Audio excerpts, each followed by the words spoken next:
Salut les alchimistes, bienvenue dans cette vidéo. Je vais vous présenter une liste évadée du pénitencier de l'Alan, emmenée par le héros Anissa. Donc voici la liste emmenée par Anissa la Furie. C'est une liste qui fait 198 points et elle comprend en totalité 7 figurines. Donc le héros Anissa la Furie, il y a 2 étrangleurs, le forcené Soulman, une dresseuse Khalid et un Vac, un bannière de la dent.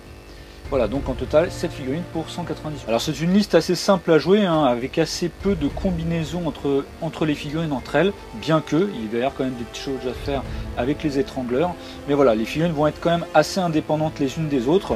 Il va falloir bien sûr les jouer, les combiner et les activer dans un certain ordre pour pouvoir bien profiter de cette liste. Chose à noter, vous n'avez aucune figurine 4 PA, mais par contre vous avez quand même 4 figurines qui ont chacune 3 PA, donc c'est quand même pas mal, aussi bien pour le scénario que pour aller chercher les figurines qui sont assez loin. Il y a quand même des choses à faire, d'autant plus que toutes les figurines sont des mouvements de 5 en marche, 7 en charge et 12 en course, donc des mouvements assez hauts comme pour tout Caliman qui se respecte. Donc voilà, il y a quand même vous pouvez aller chercher assez loin les figurines. Alors la philosophie de cette liste est quand même très orientée sur le combat, parce que vous avez quand même des figurines assez puissantes. Voilà, donc je dirais un peu dans la démarche un peu globale, il va falloir que vous éliminiez en fait des figurines adverses dans un premier temps et pouvoir vous concentrer sur le scénario dans un second temps. Et vous avez vraiment un potentiel offensif pour pouvoir le faire. Alors si on prend un petit peu détail par détail, vous avez d'abord le bagnard, voilà, avec 9 points de vie. Il est assez bon en défense, puisqu'il a quand même 11 en défense, donc il ne sera pas si facilement touchable que ça. Il a une bonne table de dégâts, notamment avec donc 2, 3, 4, 4, 4, 5. Voilà, donc avec un 3 en combat. Donc c'est une figurine qui sera vraiment très forte vis-à-vis des troupes de base adverses. Bien sûr, par contre, vis-à-vis des troupes élites, il aura bien plus de mal, et bien sûr par rapport au héros, d'autant plus qu'il n'a que 2 PA. Mais voilà, ça sera par contre, il sera très efficace envers les troupes de base, et c'est un peu là-dessus qu'il faudra le destiner, ou pourquoi pas contre les alchimistes adverses. La dresseuse elle-même avec 2 PA, pareil 11 en défense, avec un 3 de combat, avec une table de dommage de 2, 3, 3, 4, 4, elle pourra très bien se débrouiller aussi pour les combats vis-à-vis des figurines troupes de base adverses aussi. Et il y a une petite interaction avec le Vac, puisque si le Vac se trouve dans les 4 pouces ou moins de la dresseuse, il aura plus en combat, donc ce qui l'amènera à 4 en combat au lieu de 3, ce qui peut être évidemment très intéressant. Et là où ça va être intéressant, c'est que bien sûr, si le Vac arrive à infliger des dommages à une figurine adverse, eh bien la figurine adverse va être envenimée, et envenimée, elle ne pourra plus effectuer de mouvement, voilà, jusqu'à la fin du tour. Donc c'est pour ça que c'est quand même assez intéressant de mettre le Vac à proximité de la dresseuse pour lui faire monter en 4 en combat, pour qu'il puisse blesser plus facilement des figurines adverses et que les figurines adverses ne puissent plus bouger. Et ça, c'est vraiment extrêmement puissant sur des figurines élites notamment, ou bien les héros. Donc voilà, alors bien sûr après si vous faites ça sur un héros, il a tout à parier que le héros va éliminer la figurine, mais vous aurez bloqué le héros pendant un tour. Donc c'est quand même assez intéressant. Donc voilà, il y a une petite combinaison, vraiment laisser le Vac à distance proche de la dresseuse. Et puis chose à savoir aussi, c'est que une chose intéressante, hein, que ce soit au début du tour ou bien en cours de tour, lorsque vous activez la dresseuse, vous pouvez activer juste derrière en fait le Vac directement avant que l'adversaire ne reprenne la main. Donc voilà, ça c'est la règle dresseur. Donc c'est aussi intéressant dans ce sens-là. Et dernière chose par rapport à cette compétence, tant que l'animal sauvage est à portée d'esprit du dresseur, donc c'est-à-dire dans les 4 pouces, l'animal peut substituer son esprit par celui du dresseur, donc c'est-à-dire de passer de 4 en esprit à 7 en esprit. Et ça peut être évidemment intéressant dans le cas où le Vac va aller chercher une figurine effrayante par exemple, où il faut faire un jet d'esprit pour voilà, réussir le jet d'esprit pour ne pas être effrayé. Donc voilà, donc un peu dans la philosophie globale, c'est vraiment laisser le Vac pas très loin de la dresseuse, notamment dans les 4 pouces, pour qu'il puisse y avoir en fait cette interaction et vraiment maximiser entre guillemets l'efficacité du Vac. Les étrangleurs, vous en avez 3, donc eux ils ont 3 PA, donc voilà, c'est de la figurine bien sûr élite. Ils ont 4 en combat, 10 en défense. Alors attention, 10 en défense, ils sont quand même facilement touchables. Donc facilement touchables et aussi bien par les troupes de base. Cependant, ils ont quand même une belle table de dommages avec 3, 3, 3, 4, 5, 6. Et puis ils ont bien sûr la chaîne qui va permettre une fois par tour pendant l'activation de cibler une figurine de taille 1 ou 2 dans leur ligne de vue jusqu'à 4 pouces 2. Ils peuvent faire un jet de combat voilà, dont il faut passer la défense adverse, et s'ils arrivent à le faire, eh bien la cible est placée au contact de l'étrangleur et en plus la cible perd un PA. Donc ça, évidemment, c'est super intéressant et je dirais c'est crucial d'essayer d'utiliser en fait cette compétence, bien sûr, quoi. Car notamment, ça fait perdre bien sûr un PA à une figurine adverse, ça lui a fait aussi bouger de 4 pouces, donc des fois ça peut être aussi intéressant de la faire venir vers vous et pour que l'étrangleur puisse la frapper, ou bien qu'une figurine qui est un peu derrière, amie derrière vous, puisse venir frapper cette figurine, et c'est toujours un peu un effet de surprise aussi vis-à-vis de l'adversaire qui ne s'attend pas forcément à ça, ou qui se doute mais il ne sait pas à quel moment, à quel endroit. Donc voilà, ça c'est vraiment un truc intéressant, c'est bien sûr l'une des deux compétences qu'ils ont et il faut vraiment l'utiliser.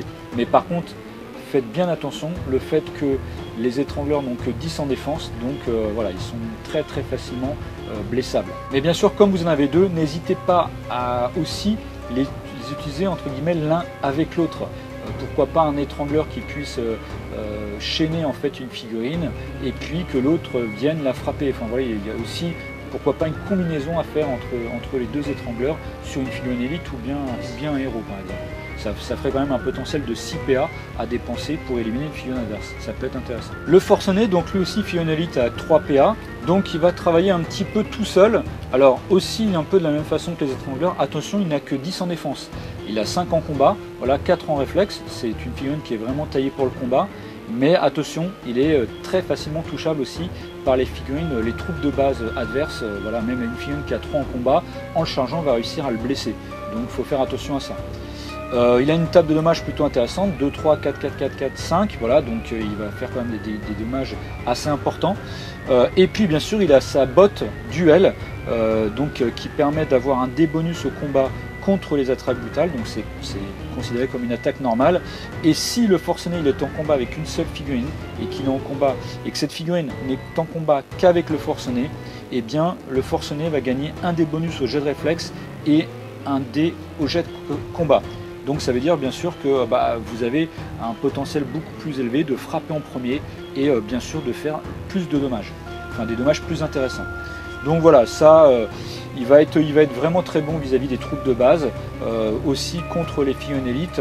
Mais attention, comme je dis, attention, il a que 10 en défense, donc il faut malgré tout se méfier. Il peut vite partir de la table, enfin vite être blessé, et avec ses 10 points de vie, il peut les perdre un petit peu au fur et à mesure.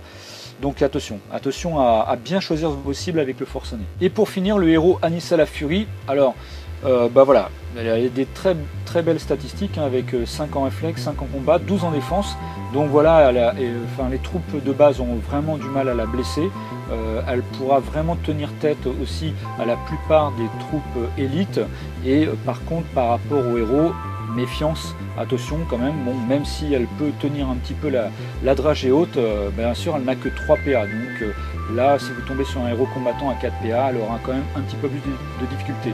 Et chose à ne pas oublier, elle n'a aussi que 8 points de vie, donc voilà, dès qu'elle est blessée, elle peut être vite en jaune ou en rouge, et elle peut en 2 ou 3 points d'action dépensés par votre adversaire, être éliminée aussi.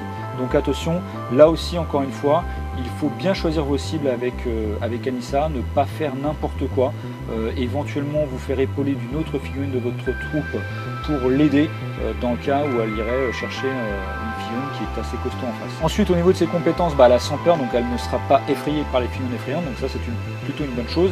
Elle a aussi l'enchaînement. Donc voilà, ça c'est aussi intéressant, notamment sa table de dommages c'est 2, 3, 3, 3, 4, 4, donc vous pouvez tout à fait avec un PA espérer faire 7 ou 6 dommages avec un seul PA, donc c'est quand même intéressant. Voilà, si je veux dire que vous fassiez une normale ou bien une brutale, en plus avec un 5 en réflexe, vous allez forcément taper en premier, enfin tout dépend bien sûr de la carte jouée par votre adversaire, mais voilà, elle pourra très bien faire quand même des dommages assez importants avec un seul PA grâce à son enchaînement. Et puis elle a aussi elle une botte, donc une carte de combat spéciale qui est l'égorgement, voilà, qui est considérée comme une attaque rapide. C'est une carte de combat, je dirais assez subtile à utiliser, voilà, qui peut être très intéressante, qui est très suivant une condition bien particulière, mais ça va être vraiment intéressant à utiliser. En fait c'est une carte qui s'effectue comme un jet de combat en opposition. Alors c'est un peu particulier. D'une part, c'est considéré comme une attaque rapide, donc vous avez bien sûr un des bonus pour le jet de réflexe. En plus, comment dire, voilà, donc déjà la première chose. Et en combat, ça sera donc bien sûr un des bonus contre une normale et aussi un des bonus contre une parade. Et au lieu de faire en fait son jet de combat, elle effectue un jet de combat en opposition, voilà, résolu comme si l'adversaire jouait une parade. Si Anissa perd le jet, il n'y a aucun effet. Et si par contre elle gagne le jet de combat en opposition, elle inflige bien sûr les dommages sans décaler les colonnes à gauche malgré que ça soit une attaque rapide. Par contre, elle ne peut pas utiliser la compétence enchaînement.